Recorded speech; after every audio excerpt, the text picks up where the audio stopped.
أعوذ بالله من الشيطان الرجيم. بسم الله الرحمن الرحيم.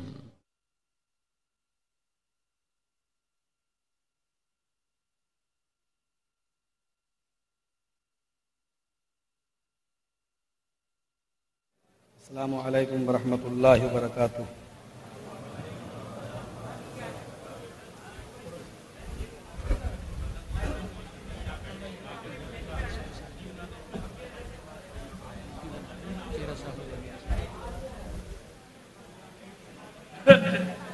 الحمد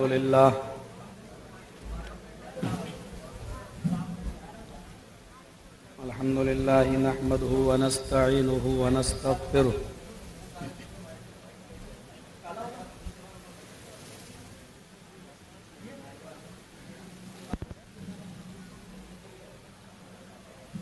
ونعوذ باللہ من شرور انفسنا ومن سیئات اعمالنا، من يهدي الله فلا مضل له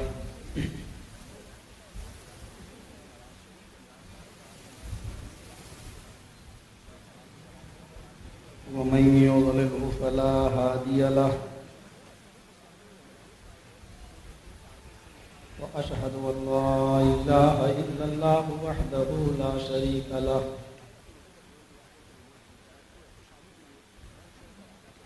وأشهد أن محمدا عبده ورسوله. أما بعد،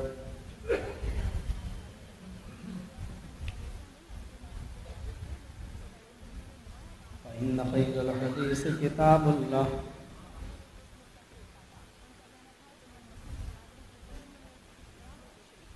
وخير الهدي هدي محمد صلى الله عليه وسلم،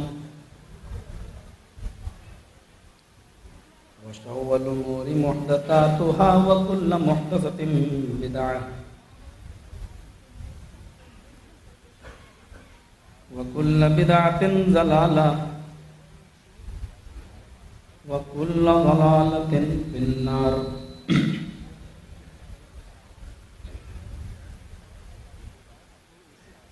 أعوذ بالله من الشيطان الرجيم.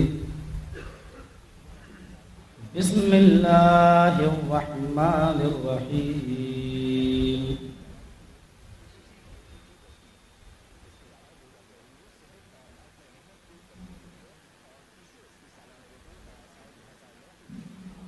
يا أيها الذين آمنوا اتقوا الله ولتنظر نفس ما قدمت لغد.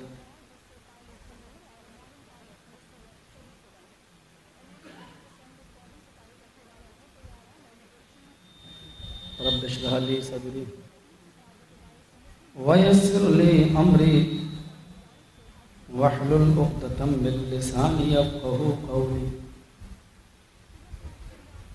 رب زدني علما، اللهم رب زدني علما.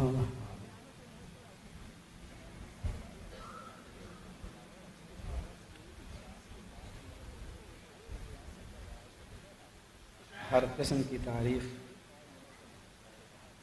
اللہ رب العالمین کے لیے لائق و سزاوار ہے، جس نے ہمیں اور آپ کو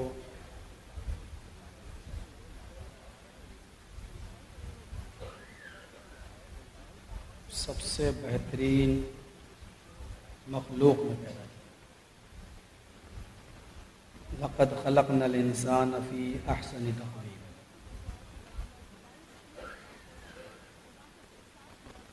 انسان سب سے بہترین سانچے میں ڈالا گیا ہے. ساری تعریف اس اللہ کے لیے ہے جس نے ہمیں اور آپ کو سب سے بہترین مذہب عطا فرمایا. ان الدین عند اللہ الاسلام. ساری تعریف اس اللہ رب العالمین کے لیے ہے جس نے ہمیں اور آپ کو کبھی نہ مٹنے والی اور قیامت کی صبح تک محفوظ رہنے والی کتاب میں اور آپ کو عطا فرمائی.